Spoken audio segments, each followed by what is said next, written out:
the Fairfax Industrial Association, our February luncheon. I'm Melissa Clark. I think I always forget to introduce myself. I assume you probably know me. I'm the executive director for the Fairfax Association. I have a business in Fairfax. I've been down there 26 years. And I sell salt, and so it's been a fabulous winter. Sorry. It's the winter that keeps giving this year. And I know none of you guys are happy, but we were kind of due.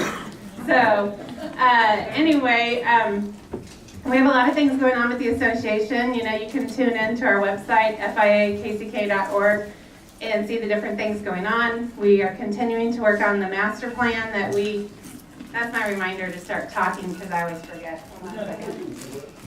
It works, I'm talking. So you can tune in and see where we are with things on the master plan. We're working with a steering committee that's working with Gould Evans, architect firm, on branding and some very exciting signage for our district, which we do not have, and we're almost a 100-year-old district. So that will be coming along this year. We'll keep you posted. Trying to work on getting railroad crossings fixed. There's codes, there's a whole bunch of things, but all of that I try to keep updated on a spreadsheet that's on the website so you guys can see what's going on. Something that I'm going to bring up now, and I'm going to also email it out later, is we had a board meeting the other day, and we've sent this out a few times, and I think it's on our website, but there is an app that's really easy to put on your phone. You just look up apps, and it's MyWyco, MyWyco. And if you load that onto your phone, they have it set up. It's a really nice app. If you see a pothole, you put it on the app, you take a picture, and it just sends it right into the UG. So they can get on the list to fix it. It also sends it to BPU if there's a street light out. I mean, it connects it to all the right people. So when you're driving and you think, oh man, that drives me crazy, that pothole. Well, it's really easy now, very simple for all of us to do our part to get the communication to the right people to get things fixed. So that's something I wanted to, and I'll email that out to you in case you forget. But another big thing is we have the Fairfax Festival is coming up again this year. It'll be our 5th year, which is really hard to believe. We have our committee is formed. We've got new members on the committee as well as our old members who keep hanging with it, which is awesome. And we're going to have, this year we're kind of, you know, we like to change things around and up the game a little every year. This year we're going to have a happy hour kickoff. So Capital Electric is going to host it. It's February 28th. So in 2 weeks from today, it's 3 to 4:30. We're going to have wine and beer and appetizers and lots of fun. I don't know, but singing, music, who knows. But we're also going to hand out info packets for the festival. There's going to be save-the-date posters, postcards, and sponsorship forms. Because we want to really get the communication to all of the businesses. Because even though we put up big signs in the district and we send all this out, it's still not getting to the 10,000 people in Fairfax, and just people all around. So we want to make sure we really work with all the businesses to make sure everyone knows what's going on, get sponsorships, and all that stuff. We're looking at this year, don't hold me to everything, because we got to get the sponsorship dollars. But this one's for sure. We're going to have the Zeros band. I don't know, some of you know who they are. They are awesome. They are great. See? You're going to see them this week? They're going to be at the Well. Oh, the Well. They played the Well a lot. This week. So they are actually my age. They went to Shawnee Mission Northwest. We all know each other through friends. But they're a really popular band. They play 80s music. If you know any 80s music, you will be shocked that you know every single word to every song. And they're just really, really fun. And they headlined the Plaza Art Fair this last year. They were the main band that Saturday night, and they'll really be fun. And we're looking at with them extending the hours of the event to like 8:30, so people can really enjoy, like the cleanup committee crews. We all enjoy and can see when it gets dark how pretty it is down there because the whole downtown lights up and it reflects in the rivers and the water. and it's just a really cool thing. And so we're going to extend it, kind of have it more of a dancey party or hangout. And if we need heaters, because I think last year we could have used some heaters, we might get those, and we'll get some lamps in and make it really fun. So mark your calendars. It's October 3rd. So first Thursday, like before, 3:30 to 8:30ish. So I think that's all the announcements I have right now. But let's go around and quickly introduce everyone. And oh, I forgot to say, thank you to BPU for hosting and sponsoring. David Melhoff is right here. He's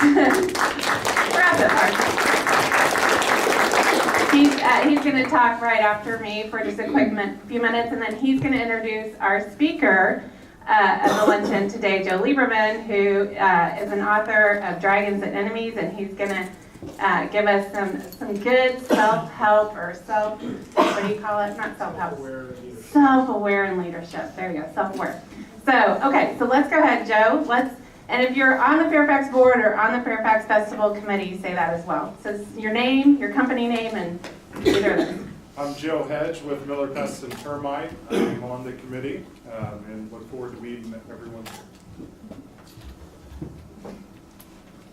My name is Susanna Seacrest with IHD Solutions. I'm a new member on the committee, very excited to be a part of your organization and enjoy it. It's a beautiful day. Thank you. I'm Bob Senior. I'm a board member of the Board of Public Utility, and welcome. Thank you. My name is Steve Hedrick. I'm with Managed Energy Systems, and we help to lower your BPU bills. So if you can help there, I'll be happy to help. My name is Chris Yolen, Neff Packaging, bubble wrap. Therapeutic. Bubble wrap is very good. I'm Tammy Bartunek from Kansas City, Kansas Community College. Hello, everybody. Fairfax Festival Committee? Committee. Oh, yeah. I'm Kim Singleton with First State Bank and Trust. Brent Latham, First State Bank and Trust. I'm Dan Candevire, President UAW Local 31. I'm Candace Barton with the Hampton Inn and Suites on Plaza. You guys come over here at this table. Allison Malamia, Sales Manager at Argosy Casino Hotel and Spa. Ken Ham, Argosy Casino Hotel and Spa. Sarah Brooke, Argosy Casino Hotel and Spa. Gina McCord, United Way of One. She's joining the festival. Danica Tolan with Hampton Inn and Suites Country Club Plaza. Al Garcia, Kansas City Board of Public Utilities. David Melhoff, BPU. Carol Larson, Sales Manager at Argosy Casino Hotel. Hey, Adam, sorry. Adam Shaver with Capital Electric on the festival committee, and we are happy and excited to host you guys for happy hour in a couple weeks. I heard they have some good happy hours. Chris Wallace, Capital Electric. I'm Don Gardner. I'm an architect with BIB, Engineers and Architects. I'm Norm Scott. I'm a board member here. Dustin Hecht, RCS Millwork owner, looking to join the industry. Great, we will let you. You guys want to go back there? Dave Youngster, UMB. Steve Erickson with UMB as well. Hi, Ramsey Thompson with Controls Omaha Bank. Hi, Kate Kershaw with the KCE Chamber. Michael Haney with First National Bank of Omaha. Paul Hancock with KCK Community College, and I'm on the committee. Major Anderson, start your table. Ken Anderson, I'm with the police department. I have East Patrol that covers Fairfax. I'm John Manis. I'm actually the community policing officer now for the Fairfax District. Oh, I forgot I didn't introduce you. We hadn't met yet. He's our new patrol officer down in the Fairfax district, so you will see him a lot. Chris Herring, Road Design Build. I'm also on the board of Wyandotte. John Salazar with Wyandotte Economic Development Council. Hello, everybody. I'm Dave Stein with ManTech, and I feel really safe today. Thank you. Mike, you want to I'm Mike Martin with Capital Electric Construction, also president of the FIA board. Joe Villette, should be retired commercial real estate broker, on the board and on the festival committee. never read? Kathy Steinak, Board of Public Utilities. Carlos Diaz with the Board of Public Utilities and FIA Board member. Steve Daly with the Fairfax Drainage District, and I'm Vice President of the FIA, and I'm a pothole coordinator to the UP Rail. Yes, he is. He's very good at that. Diane Smith, Citizens Bank and Trust, and Fairfax Festival Committee.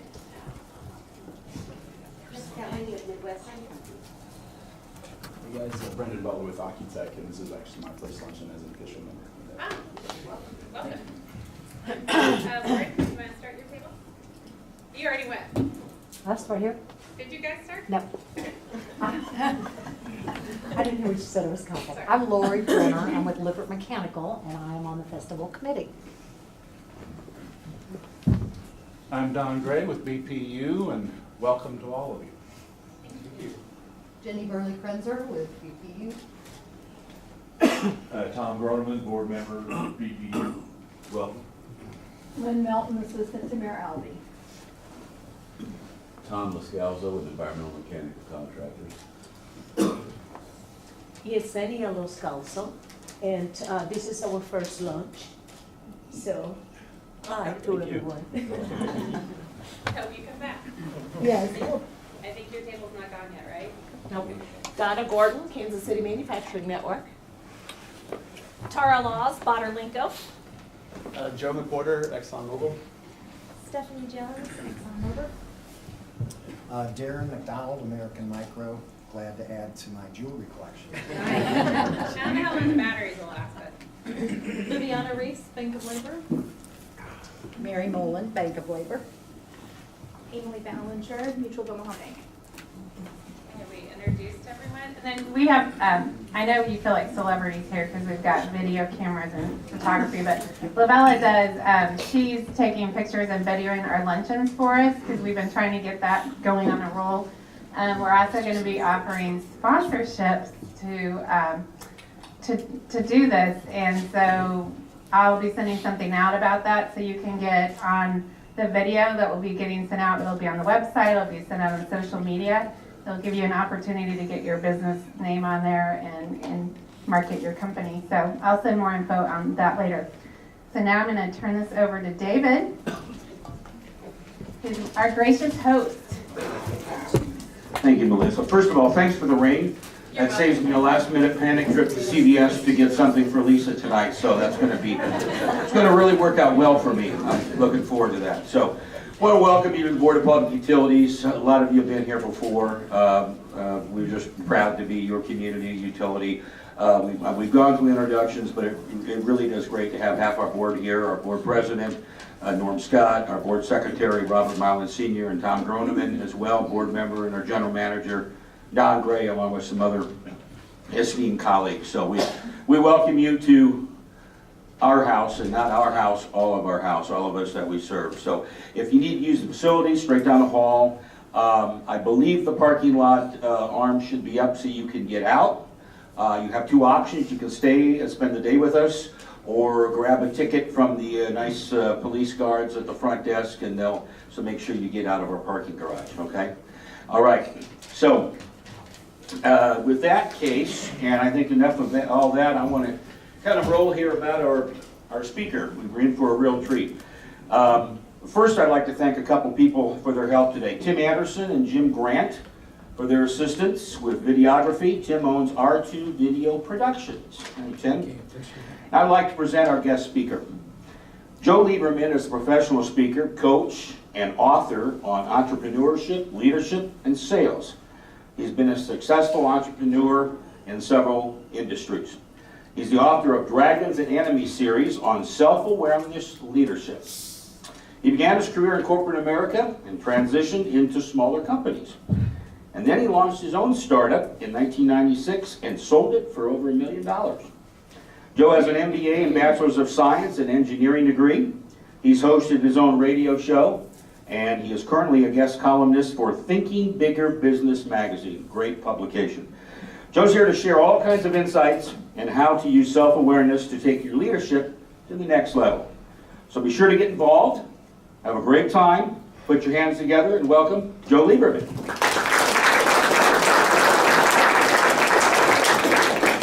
Good afternoon, everybody. I'm going to try and do this without the mic. Can everybody hear me in the back? No. I guess I'm going to do this with the mic. Everybody's doing okay? All right. So today we're going to talk about the relationship between self-awareness and being an effective leader.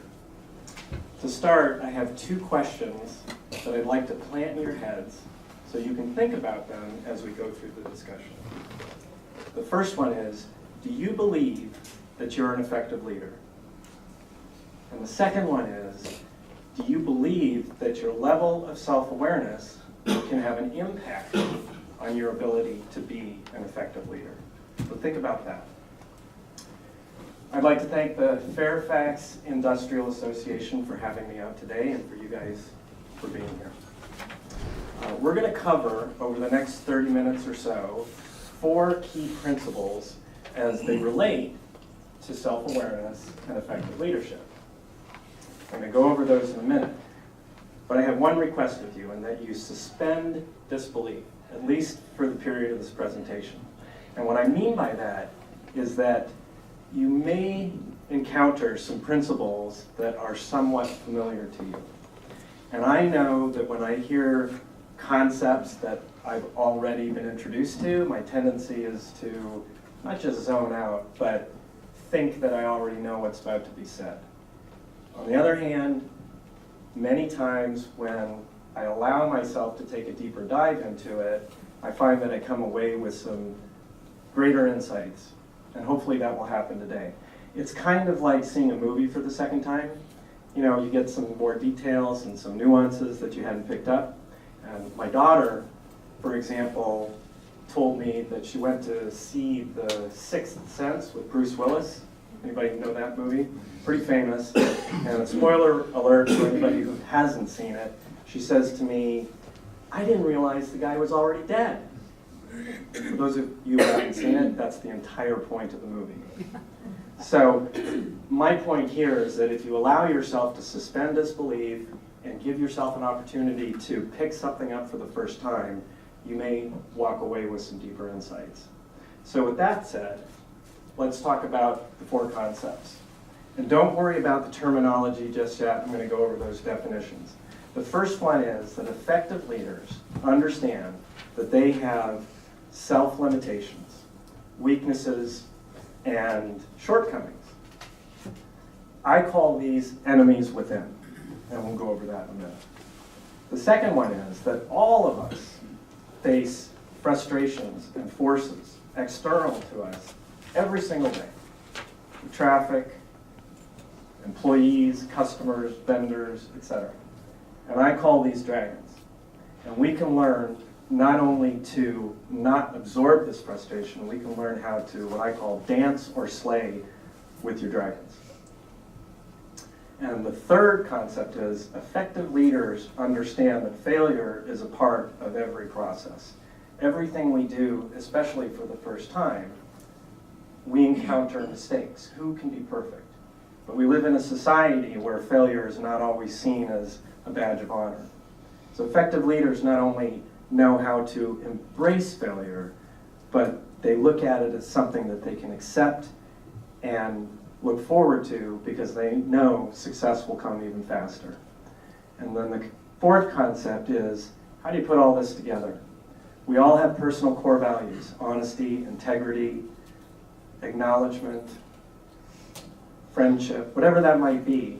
How do you put all this together and make your actions and your words consistent with your core values? So let's go over the definitions first. Enemies. Enemies within. Those are the things that are internal to us. Our limitations, our bad habits, our tendency to think or act before we think, the way that we perceive the world. They may be paradigms, points of view. I see things in the shade of blue, you see things in the shade of red. It's okay, there's no right or wrong, but there may be things that you want to improve on, and we'll call those enemies within. They also might be what I call blind spots, things that we can't see about ourselves. That's why they're blind. But others can see them, and effective leaders look for ways to enhance themselves by seeking out what others might know about you that you don't know. So that's enemies within. The second point is dragons. Dragons are everything else that's external to us. The things that we can't control, but we can choose how to respond to them. They're things like the economy, the competition, the electricity or water that we're served, the weather, for those of us that depend on it. I wish I could absolutely control it, but I can't. Customers, vendors, employees, bosses, things that we don't have absolute control over. For me, it's my hair. It's going gray. Nothing I can do about it. So those are the two definitions. Who am I? So in 2004, this guy named Joe Lieberman ran for president. Does anybody remember that? Okay. I like to say that I had the name first, but he's a little older than I am. And it was nice during that period of time because I was able to get good reservations. We share the same name, obviously. In 1996, I heard these famous words: "You're fired." It was unexpected. It was shocking and very, very humbling. But I digress, and I would like to talk about my career history, not to give you a shot at my resume, but because it's relevant to the rest of the conversation. I started my career in Sprint. Right out of college, I had an engineering degree, and I had an opportunity to join a management training program. I was assertive, I was aggressive, I wanted to move through the ceiling as fast as I could, and on reflection, I probably didn't develop the kind of positive relationships that I possibly could. I did rise through the management chain, but as I look back, I had enemies within, or blind spots, that I couldn't see. So after 6 years of that, I moved on to a company that was involved in payphone management. I had technological experience with it. I ran part of that company in Sprint, so it was a really good fit for me. And I got to run a company for the first time. And over a 3-year period, we did some phenomenal things. We actually grew 1,000% over 3 years. So don't age yourself, but does everybody remember payphones? Obviously I do. Did you know there's 100,000 of those left in the United States? Yeah, I have no idea where they are. So that's where things started to change. After 3 years, revenues were flat. We grew tremendously, as I said, but at the 3-year mark, revenues started going flat, and actually it was precipitous. We were a privately funded company. We were completely dependent on our growth and under my leadership, and I felt completely uncomfortable with it. I had a lot of self-doubt, a lack of self-confidence. I had no idea what was going on, and I took a lot of heat with myself.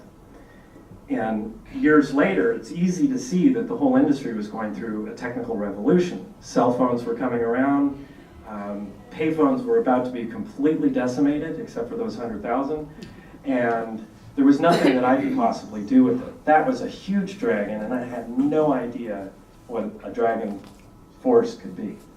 So at the time, though, I felt, like I said, this complete lack of self-confidence. And I went to my boss and I said, I don't know what's going on. I don't think I know what the answers are. I really think I need to go through a transition here. I had a good relationship with him. I thought the conversation would go well, and it did until the next day. And then I received a termination letter on my desk, basically saying you're fired. So that happened, and that's when I began my entrepreneurial journey. I formed a company called SpiderTel. We did web development. At the time, the web was maybe 2 years into its commercial state. I thought I was late, but it was kind of like the Wild West. There were no rules. Everybody claimed that they were an expert, including myself, and it was actually a lot of fun. It was very exciting. And over a 15-year period, we did some great things. Internally, I was continuing to try and improve my own enemies within and fight dragons left and right. We had some enviable clients like Walmart, Thrifty Car Rental, and my proudest accomplishment is that we won 2 Best Places to Win awards from some very reputable journal outlets.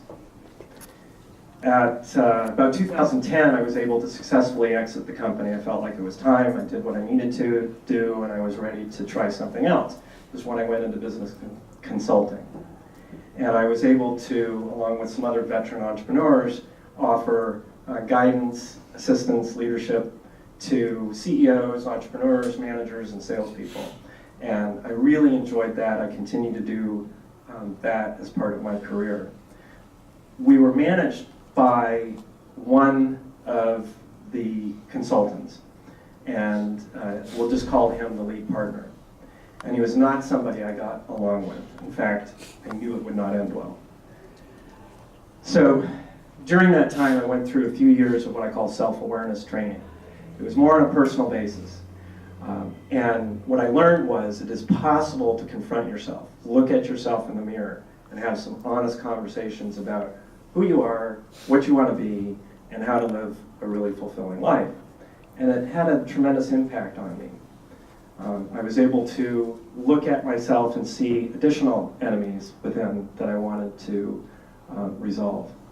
So back to the story of the guy that I worked with, who was my lead partner, that I didn't get along with. I considered him to be a know-it-all. You know, the kind of person that is forming their sentence before you're finished with yours.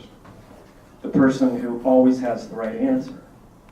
The person that blames a problem on something or someone else. Have you ever met anyone like that?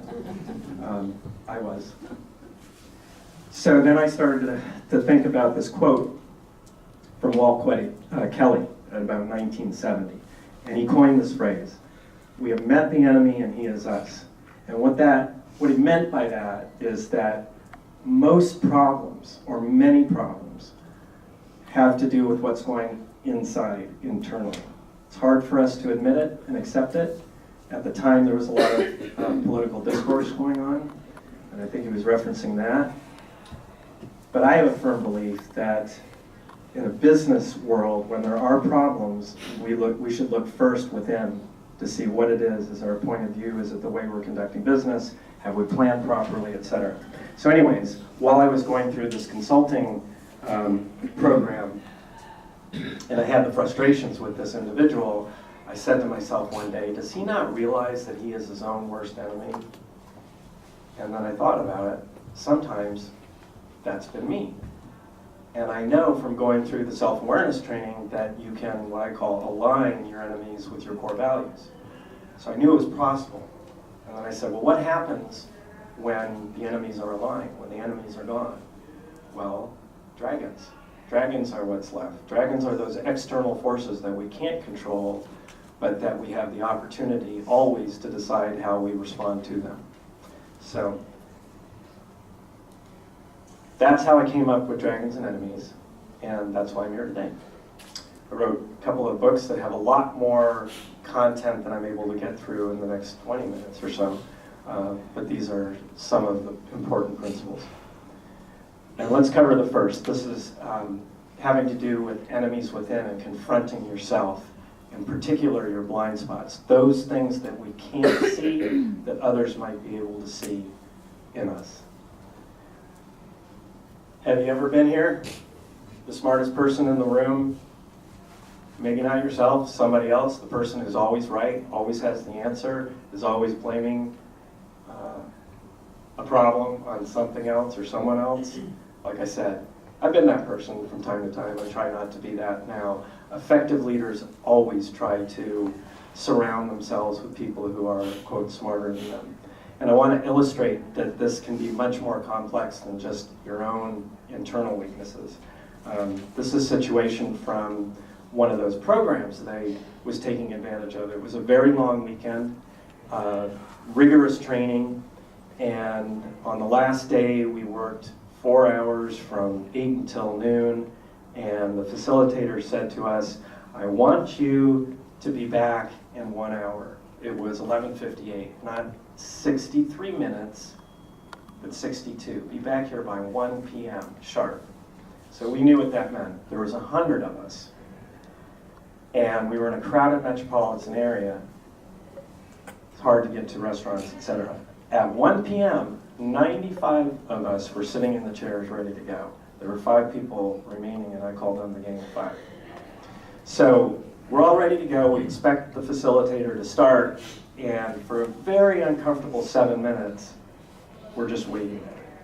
Trying to move her to start, but she wouldn't. She just smiled, silent the entire time. And then finally, the 5 people kind of maneuvered their way into their seats like mice so they wouldn't be found.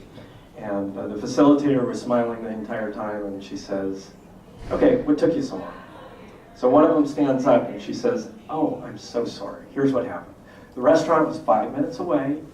We got there, it was very crowded. Took us a while to get seated.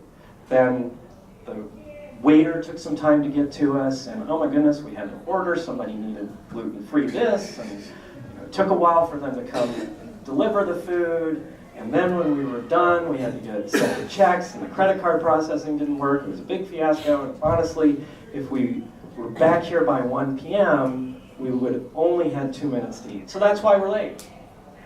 And the facilitator was smiling and nodding her head the entire time, and then she says, "Garbage. I don't want to hear any of your excuses. You made a choice. Whether you think it was conscious or not, that was your choice. Let me ask you a question. If I'd have given you each $500,000 to be here at 1 p.m., do you think you would have been here?" And I said to myself, man, if that were true, I would never have left. I would have sat in that chair and forgone lunch. And in my terminology, I was thinking, those are enemies within for a group. And what could it have been? It could have been an entitlement. Because, you know, we've all gone through this long program. We spent 4 hours this morning. We did 2 days before that. I'm entitled to have a good lunch. It could have been a disregard for the rest of the class.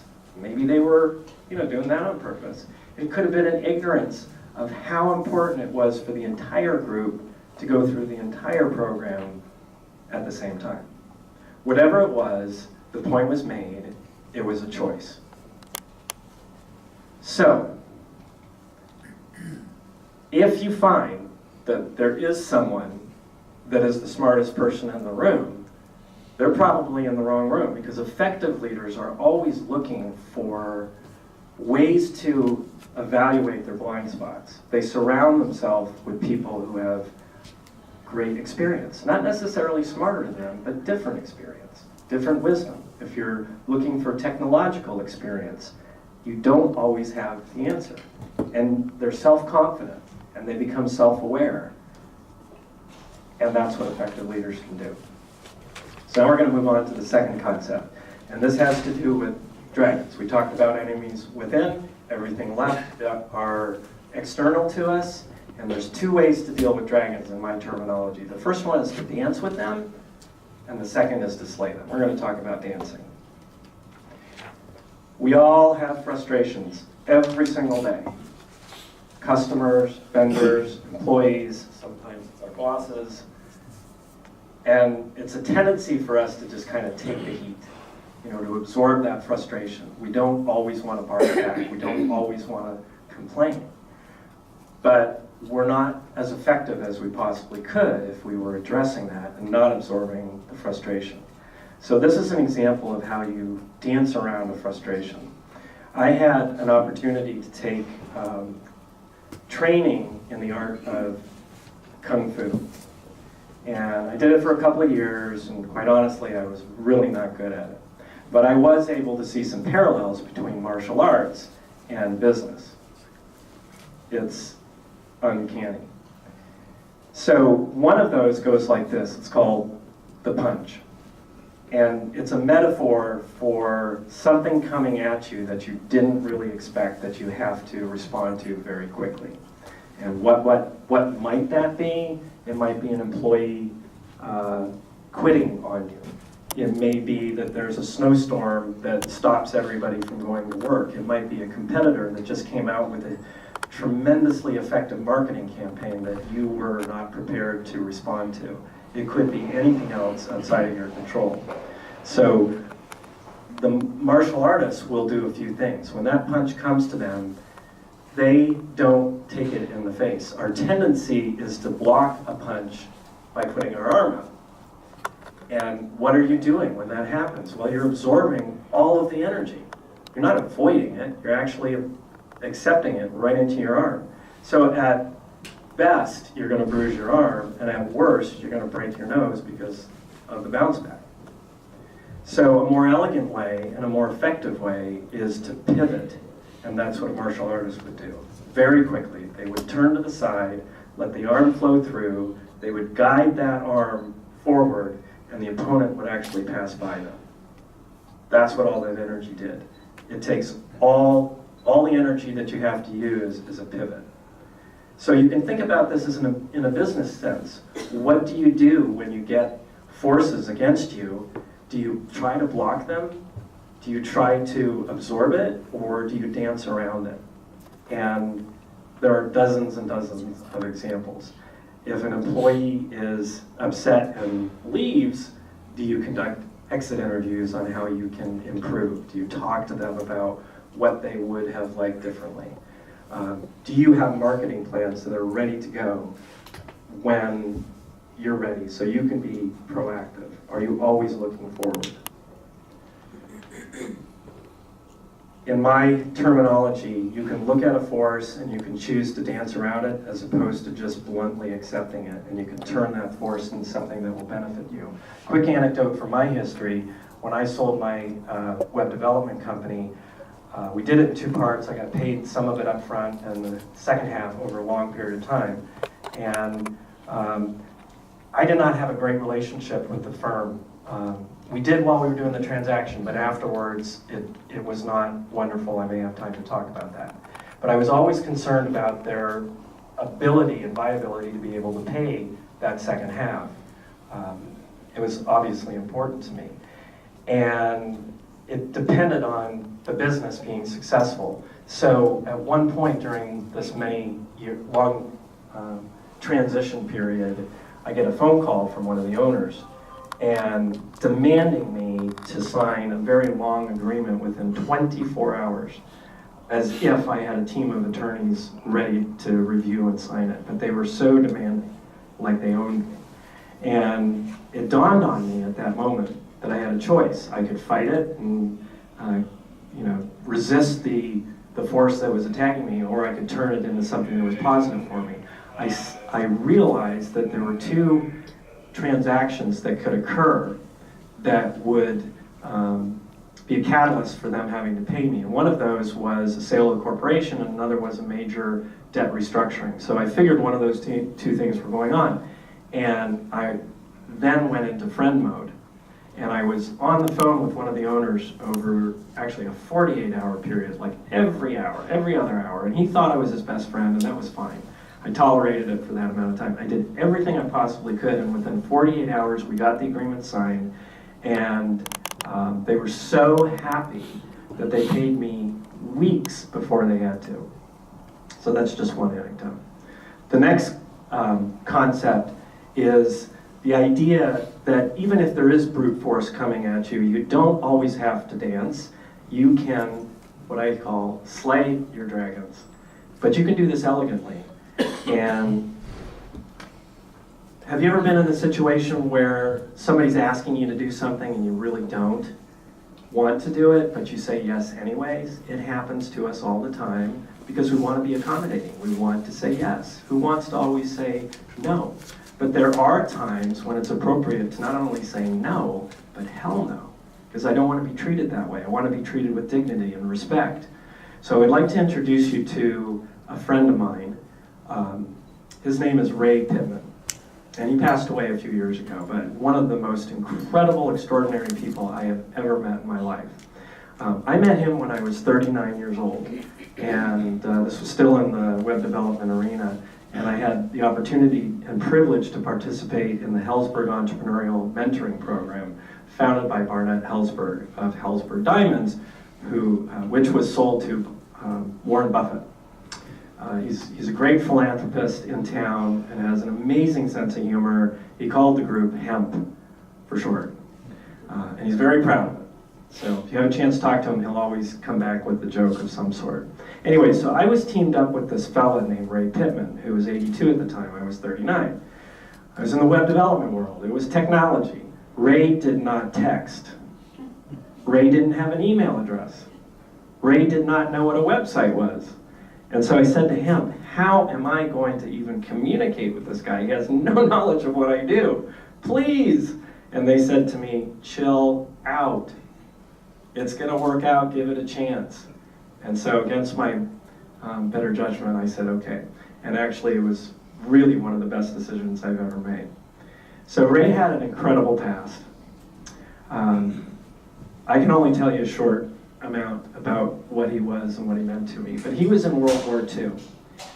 And he was one of those people that helped lay the tarmac on the island of Iwo Jima before the Marines arrived and had that famous battle scene. So he was there, and only a few people were seen or helping prepare for the battle.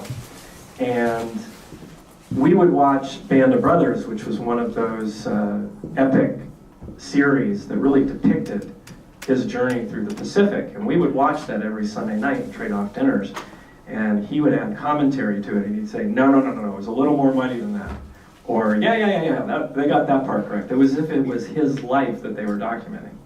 And it was just an amazing experience. So then he comes back from the war, and he starts a construction company because that was his expertise at the time. Does anybody recognize what this beauty is? Nobody? You know the trucks that have hydraulic lifts? Fire engines, utility trucks. It's called a boom truck or a cherry picker. That hydraulic lift, that's Ray's invention. And he is a legend in his industry, an absolute legend. Because you see that everywhere. Now it's going to be like the VW bug. Everywhere you look, you're going to see one. But he didn't stop there. Not only did he mentor dozens of people, unfortunately I was one of them, but he went on to do some really incredible things, like crafting these amazing pens. Into his 80s, he just started doing this. And this is a prototype, but the ones that were finished were just, they could have been sold. And I said to Ray, why don't you go into business doing this? He's like, well, why do I want to do this? I love what I'm doing. So anyways, here is that prototype. He gave it to me. And if you'd like to take a look at it, pass it around, you're welcome to look at it. Just return it to me because it means a lot. Thanks. Ray, on reflection, taught me to street fight in a business sense, or slay dragons, and all I did for him was teach him how to text. I don't think that was a fair trade. So this is, anytime I would come to him with a problem, he would say, you want to know what a real problem is? You think you got a problem? Here's a good example from his life. And so he told me one story that I think will blow you away. It was about how he fought the mob. At the age of 28 with his construction company, Ray won a $300 million contract with the state of Utah. Can you imagine that, 28 years old, responsible for that much? He had to lay pipe over the state. And so he goes into a field to survey the land, and a couple of gentlemen, maybe dressed like that, I don't think they had machine guns, came up to him and they said, Ray, this is how it's going to be. We want 5% of all your revenues. And we want you to hire our entire group as your crew. And Ray immediately said to them, well, I'm not the boss. Of course he was. But he said, I'm not the boss. Well, let me go back home and talk to my boss, and I'll get you an answer. Can I come back in a week? And they said, sure. So there were no Radio Shacks at the time. It's like the late 40s. But Ray fashioned together a small tape recorder that was that would fit under his clothes. It was basically his invention. And a week later, he goes to the two gentlemen and he meets them as promised, and he says, oh, I screwed up. I didn't get the details. Can you please clarify this? Because my boss was asking me all these questions, I wasn't able to answer them, and I'll be back to you in a week. Is that okay? And they said, all right. And they went through the whole deal, what they wanted, the 5%, hiring the crew, etc. So, of course, Ray was recording the entire thing. Can you imagine that, 28 years old, and having the courage to do this? So he went back home, and a week later he comes back and he says, guys, this is how it's going to be. I have 7 recordings. They are spread throughout the United States securely. If anything happens to me, my family, my business, or anyone else I know, you guys are going to jail. And on top of that, I'm not hiring a single individual. So Ray knew. He knew that you can say no, hell no. And that's obviously an extreme example. But in my opinion, when you have the opportunity and you are faced with a difficult, maybe ethical dilemma, you don't have to say yes to it. You can always have to say, no, I'm not going to do that. And even if it's something you're uncomfortable with, it doesn't have to be ethical. Effective leaders understand that it's okay not to appease. In fact, they always have to be managing themselves based on what they believe to be the right thing to do. Now, if we want to make sure I'm on time here. When I mentioned before when I sold my company, I didn't have a great relationship with them. I don't really understand it, but this is one thing that happened. We actually sold the majority of the company, and then what was left, I became minority owner in it, 49%. And the intention was to grow it. But when you're a 49% shareholder in something, you're basically nobody. You don't get to make decisions. And it was very clear to me that they had no intent for me to participate in any of the decisions. So shortly after starting this new organization, I was moved out of my office that I had been in for 15 years, put in a conference room, monitored, and asked to do telemarketing from 8 until noon every single day. And it's not that I felt like there was anything wrong with telemarketing, but it was not a position that I enjoyed or wanted anything to do with. And it was clear that they were trying to demean me. So after 4 days, I said no, and I ripped up the contract, walked away, knowing that I put the payment of the second half entirely at risk. And so that circles back to the story after that. The third concept, failure in our society is not always embraced as something that's successful or good to admit to. I've had a lot of failure. Who loves to fail? I mean, we don't want to fail, most of us, but it is a part of just about everything we do. We make mistakes and we learn from it. The problem is our enemies within, accepting that that's just a part of the process. Silicon Valley has a tag that says, fail fast.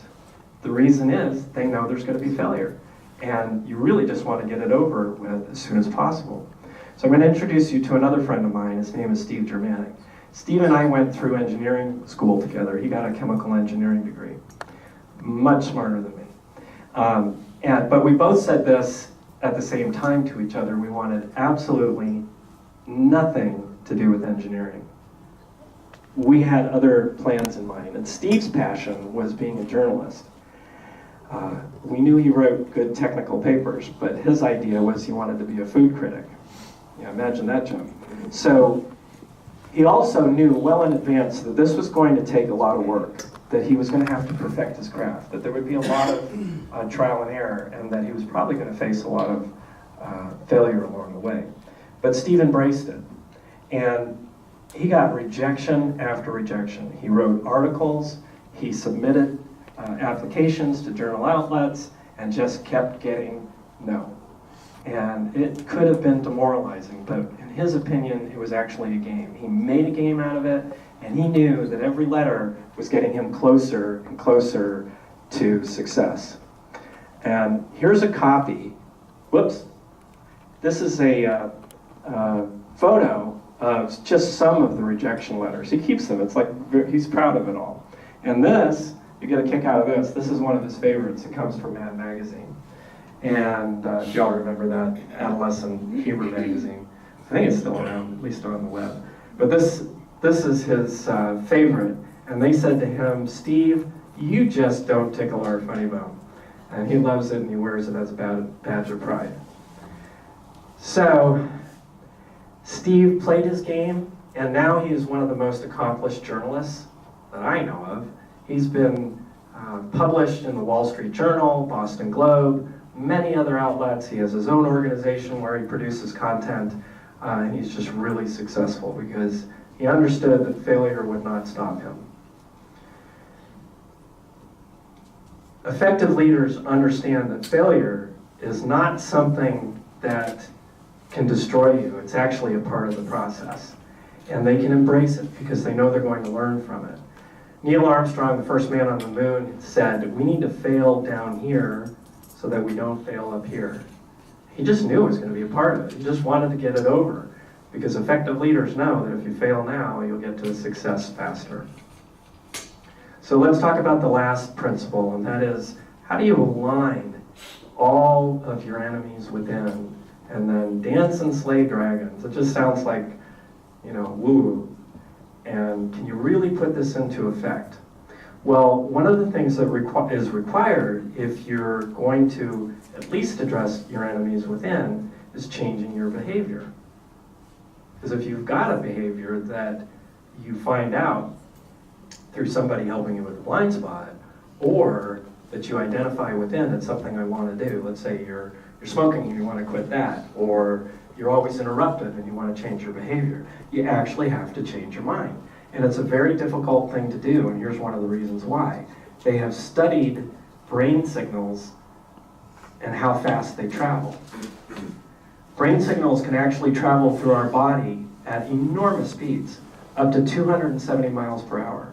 And we're not that tall. So just imagine how that happens. In other words, if you're faced with something, your response is so fast, your conscious mind can't even keep up with it. It's just instinctive.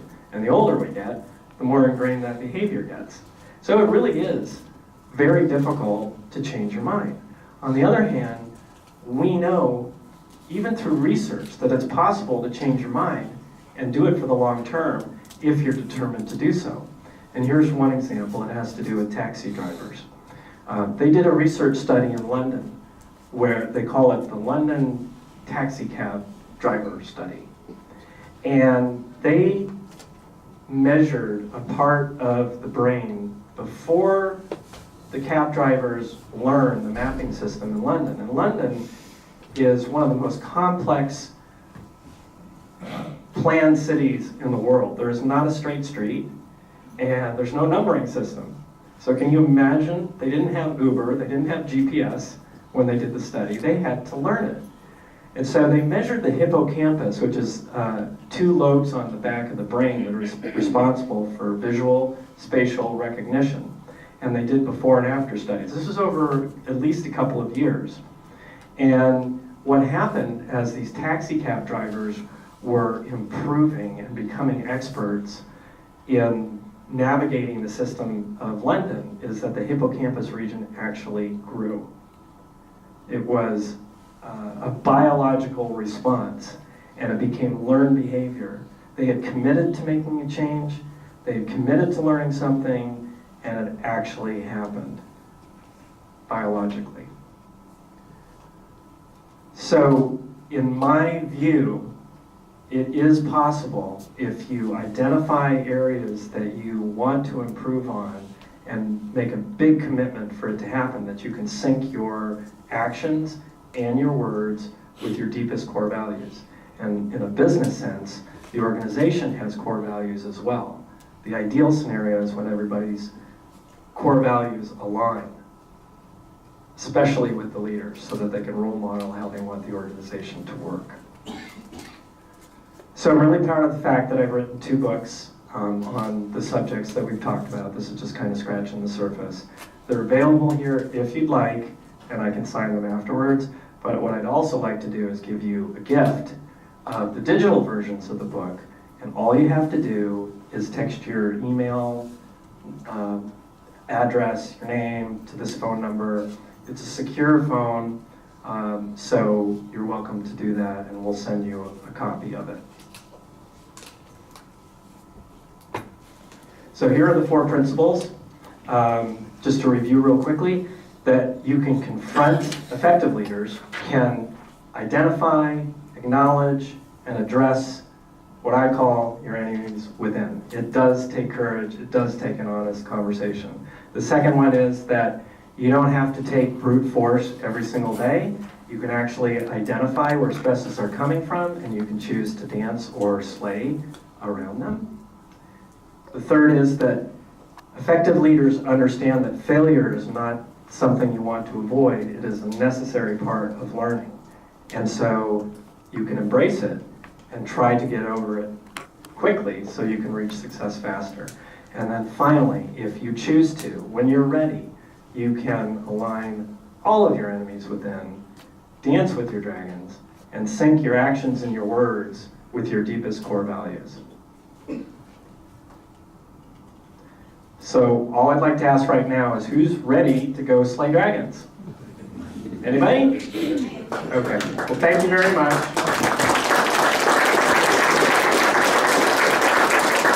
And do we have, yeah, I'll take, okay, we have 5 minutes, that's great. Anybody have anything?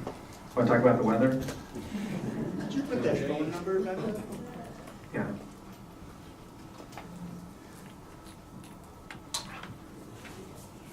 Okay, that was a tough one.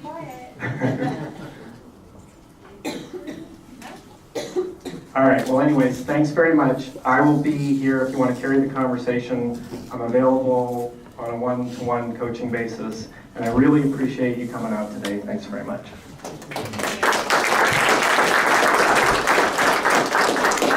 All right, everyone. Thank you, Joe, for your presentation, and thank you, BPU, for hosting and sponsoring. And we have some door prizes before we take off and go back to Mr. Gift Card. Brendan Butler.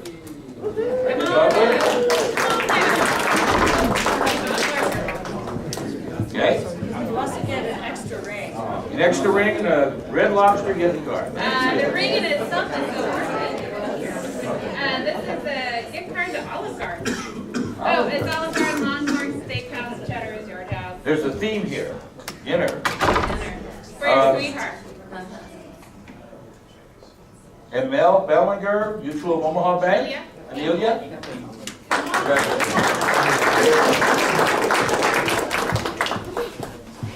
They've got a Quick Trip gift card. Everyone can use that. Quick Trip gift card. Okay. Danica Tolan, Hampton Inn. Now we got these nice BPU bags. I think they're probably like keep it cold. Yep, they're like those Yeti tumblers. Yes. Okay. Everyone loves these. Kathy Steinich. Okay.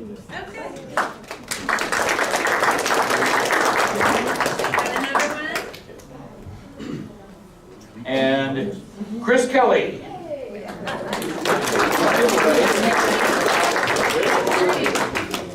And then we've got one more. Oh, another one.